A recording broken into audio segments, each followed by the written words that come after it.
Now the next question on the per unit system. There is a system in this: generator, transformer, transmission line, again transformer and load. Their rating values are given along with the questions. Draw the impedance diagram with all impedance in per unit. Select the generating और the base in the generator. Firstly solution में हमने देखा last question में कि एक base power and base MVA हम find करते हैं. द बेस पावर न्यू और एमवीए न्यू इज़ 50 एमवीए. जो जनरेटर का एमवीए है हम उसको बेस पावर कंसिडर करते हैं. And base voltage VB new जो जनरेटर का ही वोल्टेज होगा वो इसके लिए न्यू बेस केवी होगा.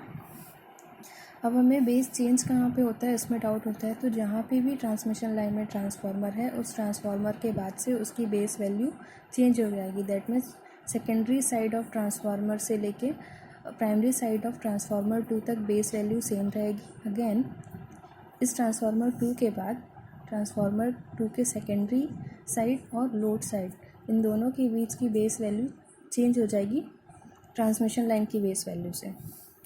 सो the base kV on the HV side, ये वीबी जो है ये ट्रांसमिशन लाइन के लिए T1 एंड T2 ट्रांसफार्मर के बीच के लिए बेस वैल्यू निकालेंगे. तो base value kV on the low voltage side multiplied the high voltage side of transformer divided by kV low voltage side.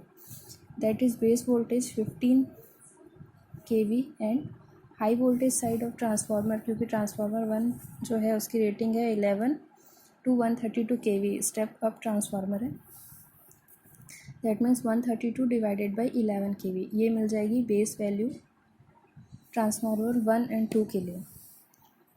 The base kV HV side VB3 transformer 2 के secondary side से load तक के लिए जो भी base value रहेगी वो निकालेंगे हम 180 multiplied by 33 divided by 31.6. That is secondary side of voltage divided by primary side. VB3 is equals to 45.136 kV. हमने कैलकुलेट कर लिया. हमने जो बेस वैल्यू निकाली है ये ट्रांसमिशन लाइन में समझ सकते हैं. जनरेटर 1 से लेके ट्रांसफार्मर 1 तक के लिए बेस वैल्यू जनरेटर की जो केवी है रेटिंग है वो ले लिया हमने 15 kV. नाउ ट्रांसफार्मर 1 से ट्रांसफार्मर 2 के लिए 180 kV एंड VB3 जो ट्रांसफार्मर 2 से लोड के लिए वैल्यू है 45.136 kV. Now step 2, calculate the per unit reactance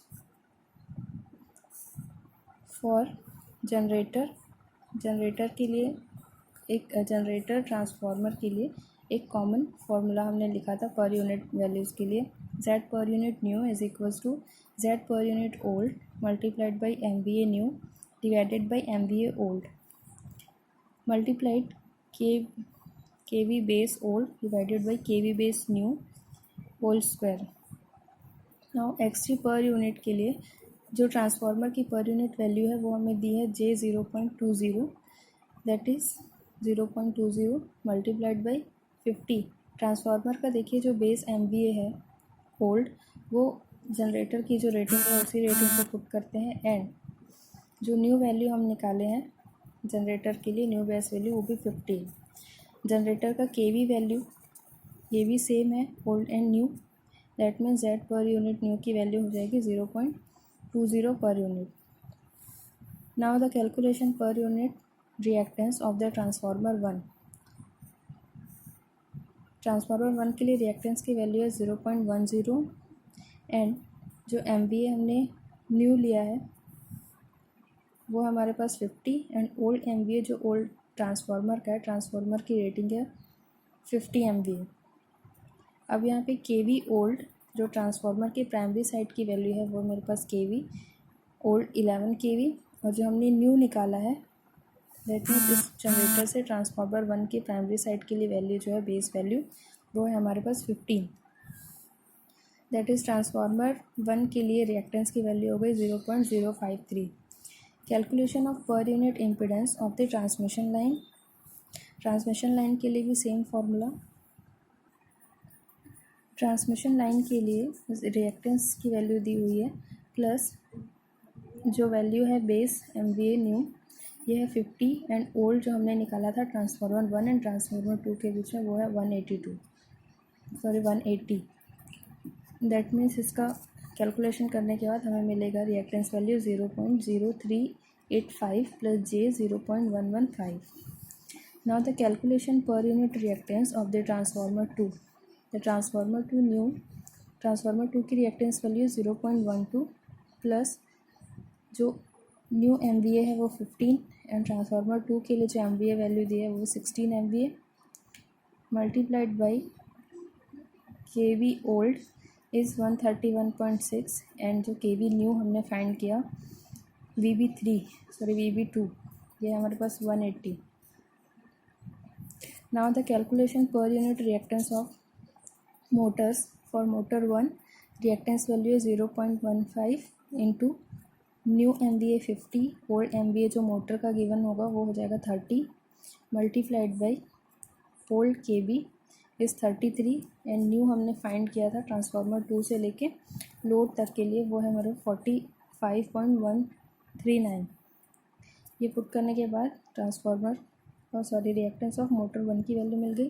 calculation of per unit reactance of the motor 2 is XM2 new same value put करेंगे क्योंकि दोनों की रेटिंग सेम है, सिर्फ KV में चेंजेस हैं एंड MVA जो है न्यू 50 ओल्ड MVA 20 MVA।